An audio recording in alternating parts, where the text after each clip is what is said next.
Welcome to the Sports Scouting Report podcast with Lee Brecheen. Hey everyone, you're listening to the Sports Scouting Report. I'm your host, Lee Brecheen. Hope everybody's having a great Monday morning. Today's show, we're going to talk about the national championship, Alabama and Georgia, the Crimson Tide and the Georgia Bulldogs. We're going to talk about that. I'm just going to go over some key points, some stuff that you could find out over the internet, just some key things just to point out. I'm going to talk about some of the stats these two teams have had on the average per game. Talk about the matchup, more about Georgia's ability to win than Alabama's. We're going to go over Georgia's team because, everybody's really soaking in how good Alabama is and how they're unbeatable. But I'll go over the whole Georgia team basically almost to talk about how good they really can be to beat them. They've got a lot of talent. The point I'm going to prove is how much NFL talent they have at all the positions at Georgia. Georgia's going to lose a lot of talent this year. Obviously, they'll replenish that. We're also going to talk about John Curtis High School. I'm going to talk about some of their seniors that have been really overlooked for college, some of their juniors coming back. I think John Curtis High School in River Ridge, Louisiana is going to be very good next year. Really do. I think they're going to be very, very good. They got most of their team coming back. We're going to talk about the New Orleans Saints, LSU basketball, both the women's and men's basketball teams. Kim Mulkey and Will Wade are having phenomenal seasons right now. And that'll be the show today. Going to go ahead and take a break. And when we come back, I'll talk more about the Alabama-Georgia matchup. We're going to go ahead and take a break. We'll be right back. Listen, whatever you're driving right now, Tommy Harvey wants it. Bring it in to Harvey Subaru, Lexus of Shreveport, Bossier City, or John Harvey Toyota. They're paying big bucks for all trades right now. They'll cut you a check right there. Tell them Lee sent you. Welcome back. You're listening to the Sports Scouting Report. I'm your host, Lee Brecheen. This segment, we're going to talk about Georgia-Alabama national championship game tonight. If you don't hear the show till the day after, I still think some of the stats I'll throw out are pretty key. Georgia, let's go over this. Points per game between the two teams. The average points per game, Georgia, 39 points. Alabama, 41.4. Incredible. So Alabama averages 41.4 points a game. Georgia averages 39 points a game. The two teams, yards per game, total yards per game for each team. Georgia, 447.9. Alabama, 494.6.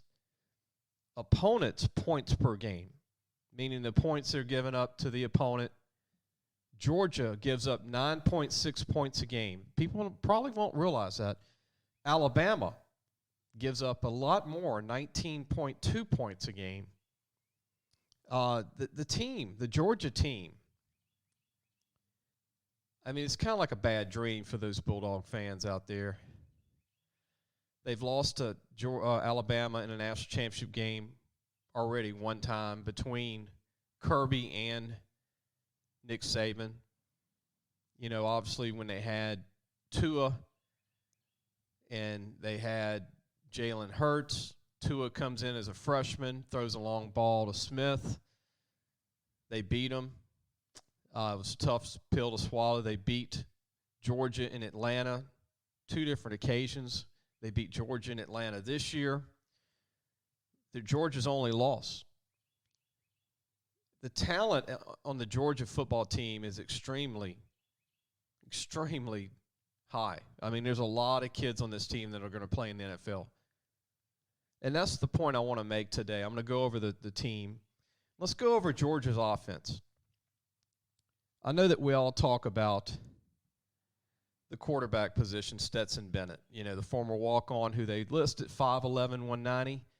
He doesn't look 5'11", 190. I think a lot of people agree with me. I think that might be giving him some weight, giving him some height. But the 5'11", 190 senior, Stetson Bennett's done a phenomenal job. He really has. He only has one loss, and that's to Alabama. But the team around him, the offense around him, Brock Bowers is the #1 tight end in America. believe it or not, he's a freshman from Napa Valley, California. LSU got a visit from him, believe it or not, a little trivia. He did visit LSU. LSU was one of his final 4 schools. So he did come to Baton Rouge and take a visit, but LSU wasn't able to sign him. They also have Darnell Washington, who's 6'7", 270, another tight end. They have a guy named John Fitzpatrick, who's 6'7", 270, another tight end. All 3 of these kids will play in the NFL. At receiver, they got George Pickens, who I think needs a breakout game. He's been hurt all year. He came back about 2 games before the SEC title game. He came back toward that Georgia Tech game, you know, the game Georgia plays late in the year every year. I think George Pickens is due for a phenomenal breakout game. He's a Hoover, Alabama native. He's probably going to be a first or second round pick. He's probably going pro. You know, George Pickens is a heck of a receiver. They've got some other receivers. They got a kid by the name of Adonai Mitchell, who's a freshman. Adonai Mitchell, 6'4", 190. He's been leading the team in catches and yards. They got a kid named Arian Smith at receiver. Kearis Jackson, who goes all the way back to playing against LSU in 2019. They got a great walk-on receiver now, scholarship receiver in Lade McConkey, who's 6', 185, does a great job of running great routes and just a great football player. At running back, they've got Kendall Milton, who LSU tried to sign. He visited LSU out of California about 2 years ago. Zamir White, another big, powerful back from North Carolina. Both of these guys go over 220 pounds, over 6 foot tall. You know, they've got James Cook, who's really their leading all-around back, who's really a skill guy that's versatile. He's really about 5'11", about 190, 195. He's a senior out of Miami, Florida. He's really good catching the ball out of the backfield. And then you have Jermaine Burton, a receiver originally from Georgia, graduated in California, visited LSU, was committed to LSU, but signed with Georgia on signing day 2 years ago. Jermaine Burton's going to be in the NFL one day. He's got another year left at least. He's a sophomore. But when you look at all these skill guys I just mentioned, every one of them will play in the NFL, even McConkey, the walk-on receiver who's turned into a scholarship player. This whole offensive skills, they don't look that talented because sometimes we just remember the Alabama-Atlanta game. We don't remember all the blowouts. We don't remember how they just manhandled everybody basically in the SEC this year. And the offensive line for Georgia is even better. They've had injuries this year. Tate Rutledge, one of their starters, believe it or not, is out for the year, 6'6", 320. He was going to be an all-SEC offensive lineman. He's out. And you don't even notice it. Their offensive line has 5 starters that'll be in the NFL one day, led by Warren McClendon, who's 6'4", 300, redshirt sophomore. He'll go pro. Jamari Saylor, 6'4", 325 senior, will be an NFL draft pick this year. He's a senior. Cedric Van Pran from Louisiana, Warren Easton High School, did not consider LSU. He's a center, 6'4", 315. He's only a redshirt freshman. Broderick Jones, 6'4", 325, a redshirt freshman. He'll be back. Justin Schaefer, 6'4", 330, a senior, will get drafted very high. And Warren Erickson, a 6'4", 305-pound junior, will probably go pro. So this whole offensive line is NFL ready. I just mentioned the skill guys. Georgia just needs to be able to score, I think, about 24 points, maybe 30, maybe 31, something like that, to beat Alabama. I think the Georgia defense is going to show up this game. I think Georgia didn't have the mindset they needed to have. I think they kind of just thought they were going to beat them, show up. Hate to say that, but Alabama had a chip on their shoulder because, you know, the rat poison that Saban was giving his team, the media was giving the team about how they're the underdog and blah, blah, blah. Even though Georgia's favored, Georgia's teams are going to be up for this game. It's a rematch from the Atlanta game. We're going to talk about their defense when we come back. The defense at Georgia, they're going to lose a ton of talent to the NFL after this game. And there's more talent on defense than even offense. So, I mean, I mentioned probably about 14, 15 kids that'll go in the NFL draft just on offense for Georgia. Basically, the quarterback for Georgia just needs to have just a solid game. He just needs to have a game, Stetson Bennett, where he just doesn't make mistakes and just manages this offense. And I think they can just throw great screen passes, hit the tight ends, just chew up a lot of clock and keep the ball away from Alabama. And we'll talk about that in a minute. But I think the key is going to be, scoring, finding a way to score 4 touchdowns. We'll be right back. You're listening to the Sports Scouting Report. I'm Lee Brecheen, your host. The next segment will continue on with about the national championship, and I'll give my pick and also talk about the Georgia defense. We'll be right back. If you need a paint job or repairs to your vehicle, go see Medine's Collision Center located in Baton Rouge, Louisiana on Kincaid Avenue. The number to call is 357-7983. That's 357-7983. Your Baton Rouge Accident Advisors. Welcome back. You're listening to the Sports Scouting Report. I'm your host, Lee Brecheen. We're going to talk more about the national championship game, Georgia and Alabama, tonight. If you missed the show and you hear it the next day, I think it'll still be a good show because we're going to talk about LSU basketball later in the show. I'm also going to talk about John Curtis High School, how I think they're going to be very good in football this coming season. And the women's basketball team, Kim Mulkey's doing a phenomenal job with the LSU women's basketball program. Already broken a record for most wins in a season from last year. Last year they, didn't even win 10 games, and they've already won, it seems like 20 games, but they're getting close to being at the 20 mark. They're only about 5 or 6 away to winning 20 games this year as a program. But we'll talk about all that later in the show. Continuing on. How do you beat Alabama? How do you slow down Bryce Young? Well, there's no John Mechie, who's hurt for the year, the New Jersey receiver, the senior who had 90 catches for Alabama, who played the Atlanta SEC title game and had a big game in that game. I'm not so worried about Alabama not having Mechie because they have enough talent around them. They've got Jamison Williams from Ohio State, who's had a phenomenal year. They just plug in other receivers. They find a way to run the ball like they did against Georgia and Atlanta. So, first of all, Georgia's got to stop the run game of Robinson. It's basically Robinson, their senior back for Alabama. But the Georgia defensive front seven is phenomenal. They had an off game against Alabama and Atlanta. Well, let me talk about their linebacking core and how good these guys are. Every kid I'm going to mention will play in the NFL and start. Just, put your head around that.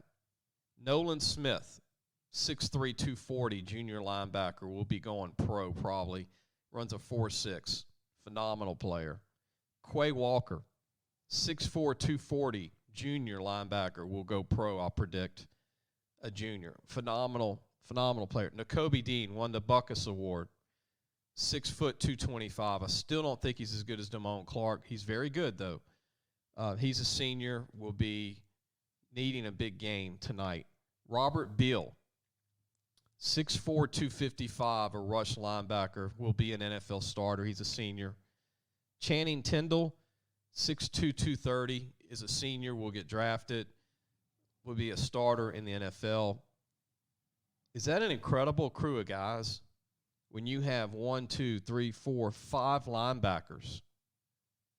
5 linebackers that will start in the NFL. 4 of them will be in the pros after this year, maybe all 5. They need to step up and show why they're all great players and why they dominated all year. And then you have the D-line. Jalen Carter, who's a beast at 6'3", 210. Sophomore. Might have another year at Georgia. Might go pro. Julian Rochester, who's 6'5", 300 senior, will be drafted. Devontae Wyatt, 6'3", 315 senior, will get drafted. Jordan Davis, one of the top D tackles, if not the top D tackle in the country, 6'6", 340 out of Charlotte, North Carolina, senior, will go in the first round. Trevon Walker, 6'5", 280, senior, DN, will get drafted, might go in the first round.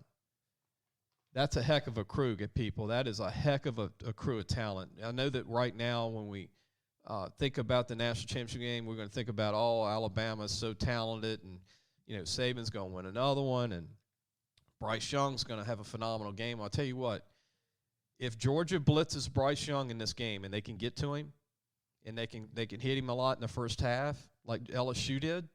LSU was the only one to really do that.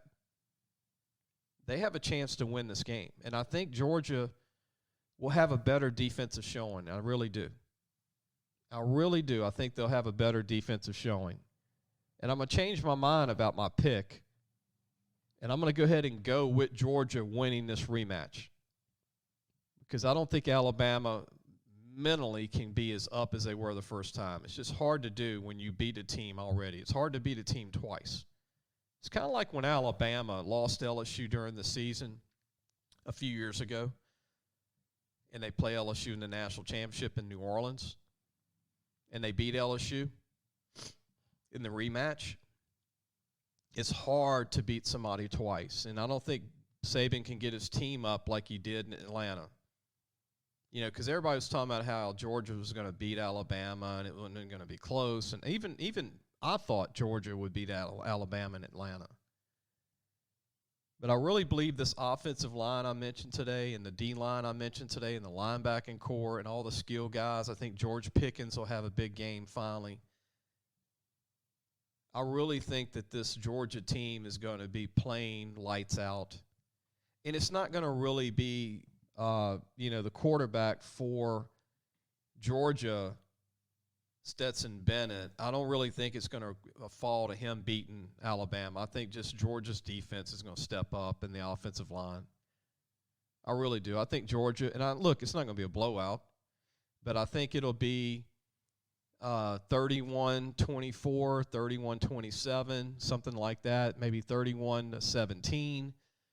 I'm going to take Georgia winning the national championship over Alabama.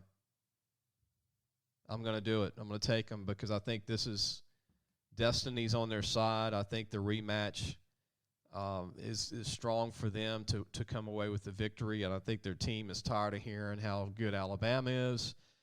And the whole point of me going over the team with Georgia was how talented they are. This is not a team that's, lacking talent. This is not a team that would struggle going heads up in the trenches. This is the only team that I think can beat Alabama in this game, and I think they'll do it.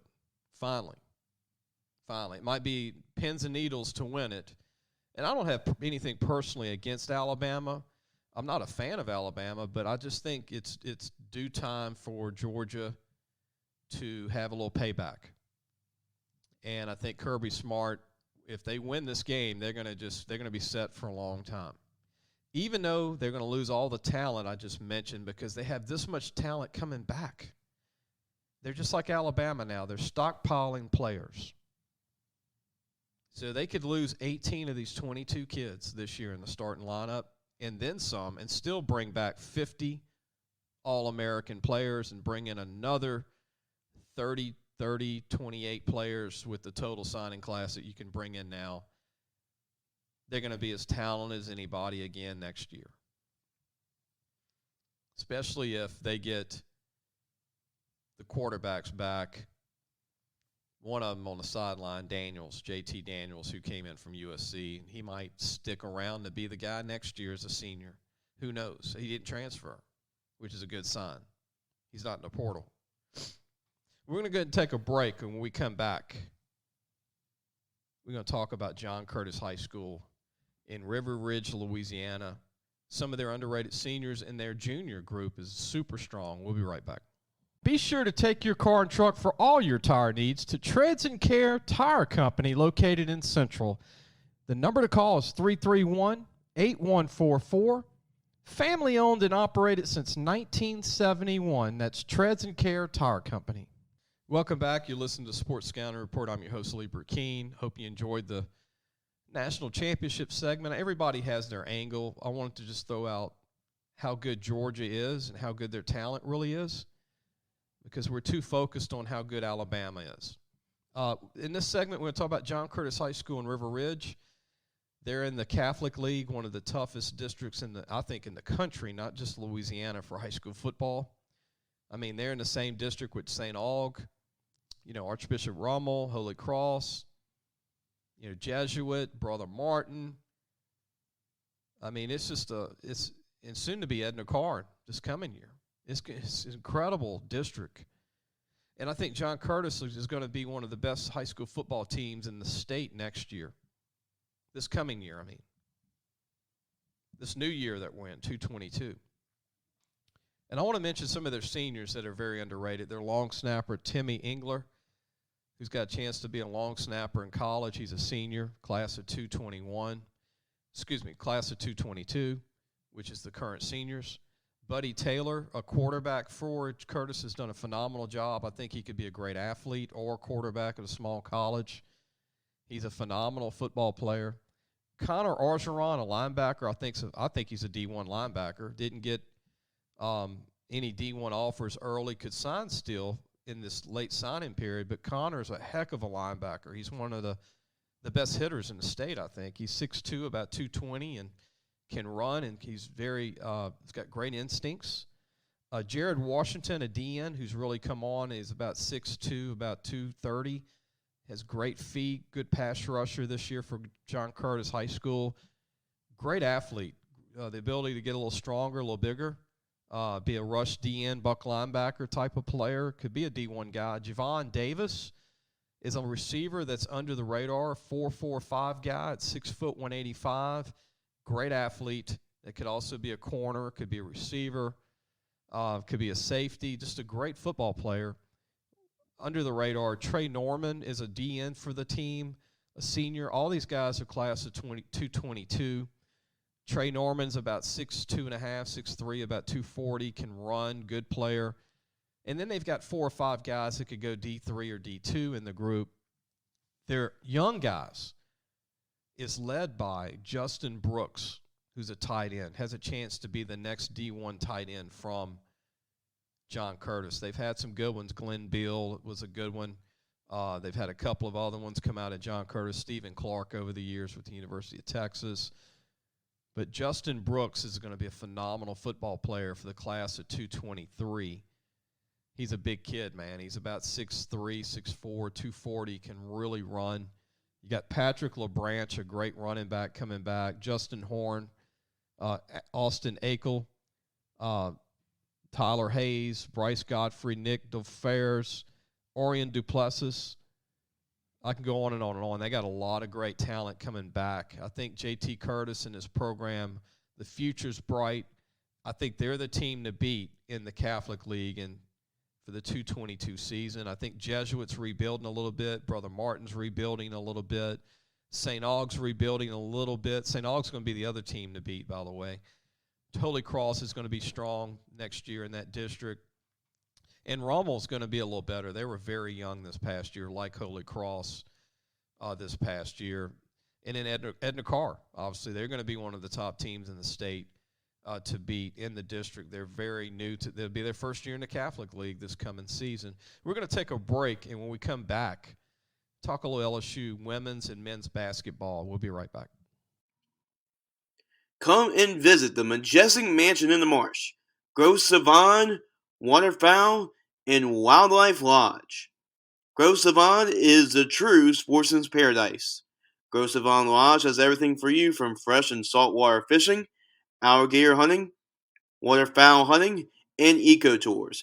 Located south of Lake Charles. Call 337-598-2357 or visit www.grovesavon.com for more information and schedule your trip to the majestic mansion in the marsh, Grove Savon, Waterfowl, and Wildlife Lodge, the true sportsman's paradise today. Welcome back. You're listening to Sports Scouting Report. I hope you're loving the show a little bit. I just want to talk about Will Wade and the LSU basketball team. First of all, I want to congratulate Dale Brown for the LSU court being named after him. I think it's deserving. He's a great man, I know Dale Brown. It's been really good to me, and what he did for LSU basketball as a head coach, bringing basketball to Louisiana, going back to the early 70s and, coaching LSU through the 80s. I mean, what a great coach, what a great person. And I'm glad they named the court after him. I really do. I want to shout out to Coach Dale Brown. And then talk about Will Wade and the great job he's doing with this basketball program. When you don't have a lot of great shooters, at least it doesn't show in the games yet, but they are the most aggressive, hardworking, high-effort team I've seen since the 81 team with Dale Brown. This team is scrappy as they come, and they remind me of a lot of the UNLV teams that Jerry Tarkanian had. Jerry Tarkanian at UNLV had a lot of teams that would run the court very well. They were great defensive teams, and not so much skill set, offense set plays, good, but just so good defensively and creating turnovers into points and just so scrappy and determined. This team, you can win a lot of games doing that, and they have. I mean, they're 14-1, and they have a chance to go 15-1 playing Florida and Gainesville really soon. But I've been watching LSU basketball for over 40 years, and this is the best. It's one of the best defensive teams I've ever seen at LSU. And to go from not a defensive team, basically in Will's whole career at LSU, to one of the best ever at LSU, and one of the best this year in the United States, and what they did to Tennessee and Kentucky in the same week, that is amazing. To beat two top 16 teams in the same week hasn't been done very often here at LSU in Baton Rouge, Louisiana. And then you turn your attention to women's basketball and the job Kim Mulkey has done. It's incredible. I mean, it's incredible what she has brought to LSU with the passion. I mean, to get over 10,000 people in the stands. It's been several years for the women's basketball program, and she's inherited some talent. I mean, but she's also brought the competitiveness that they needed and the leadership they needed to get that program back and going. And it's scary what they're going to be like when she gets this program the way she wants it fully. Key word, when it's fully the way she wants it talent-wise and it's fully where she had it like at Baylor, they're going to be scary good. And, this year's team might end up being a top 10 program. They're already right outside the top 10 right now. They have a chance to maybe do some damage. You never know. I wouldn't rule this team out of making a Final Four. I'm not going to say they're going to make the Final Four, but I wouldn't rule it out. I mean, they almost beat the number one team in the country in South Carolina. It's pretty impressive. And then Will Wade's team is definitely a Sweet 16 type of team. Can they get to the Final 8 or a Final 4? We'll see. I don't know if they're as good as some of the top 6 teams in the country. I know they can beat anybody in the top 10 or anybody in the top 20. They've proven that. But can they beat a Baylor or Gonzaga? And they're going to have to try and rematch with Auburn and see if they can beat Auburn, who's, I think, one of the top 3 teams in the country. Right now, I think Gonzaga, Baylor, and Auburn are my top 3. I don't really have a 4th. And you can't forget about UCLA that returns everybody. They just have had some injuries, and they're getting everybody back. UCLA had 3 of their starters out for the first month of the season. They got 1 starter back 2 weeks ago. They're hopefully getting the other 2 back, or one of the 2 in the next month. So UCLA could be that 4th team. And, LSU could be that 4th team in the end. We'll just see what happens. There's a lot of season left, a lot of SEC games left. But the kid that's really impressed me the most coming off the bench, besides Torrey Eason, obviously, he's incredible. Torrey Eason he's so good they're probably going to lose him after 1 year. He'll probably be a first-round pick. I really do think he could be one if he continues to do what he's doing. He's not a first-round pick yet, but if he continues to do what he's doing, it's obviously going to show up if he keeps dunking and playing like he is in big games. But Alex Fudge, the freshman from Jacksonville, Florida, is one of the most impressive freshmen in the country, I think, at 6'8", about 100 and he's about 200 pounds now. They list him about 185, but he's about 200, 6'8", about 6'11", 7 foot in length. But his ability to block shots, be a rim protector for LSU, and his ability to get some garbage baskets because he's got such a great vertical jump. He reminds me a lot of Tyrus Thomas when it comes to the ability to jump and to block shots. His game is going to be phenomenal once he becomes the complete basketball player. And it's scary to see how good he will be come March. And that's why I think LSU could be a special team, because they might not have to ever shoot a bunch of threes because they have so much length and they're so good at driving to the basket, led by Torrey Eason and what he's done with LSU inside, outside with his game, and also half court, full court. He's got the complete game. I think Pinson might be out about a game or two, but I think he's going to be okay from what we're all hearing. I think Pinson's done a great job, And then Gaines, I think it's great that he's going to be able to start and show what he can do in Gainesville. He's probably the best defensive player in America, which he's not a great shooter yet. He's got the potential to be, like a lot of kids.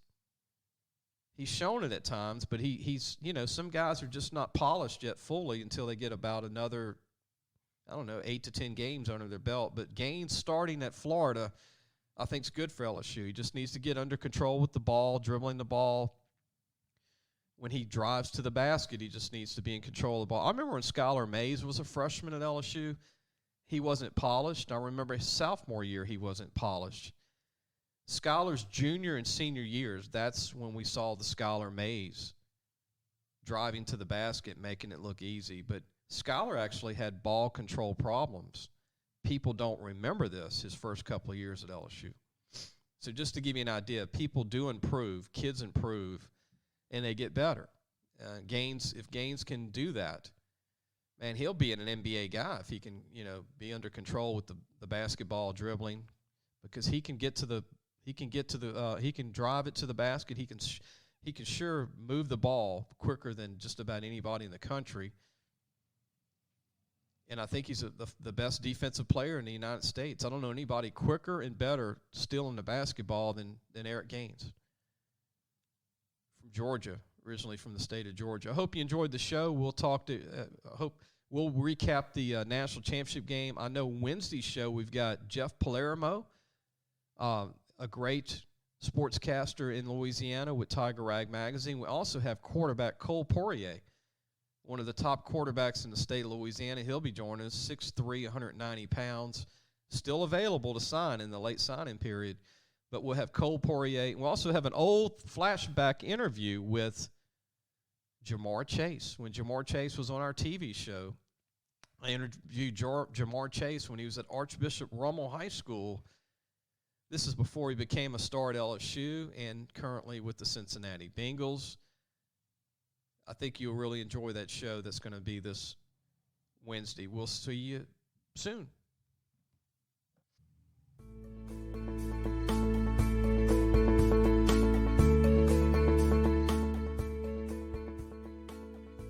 Thanks for listening to the Sports Scouting Report podcast with Lee Brecheen.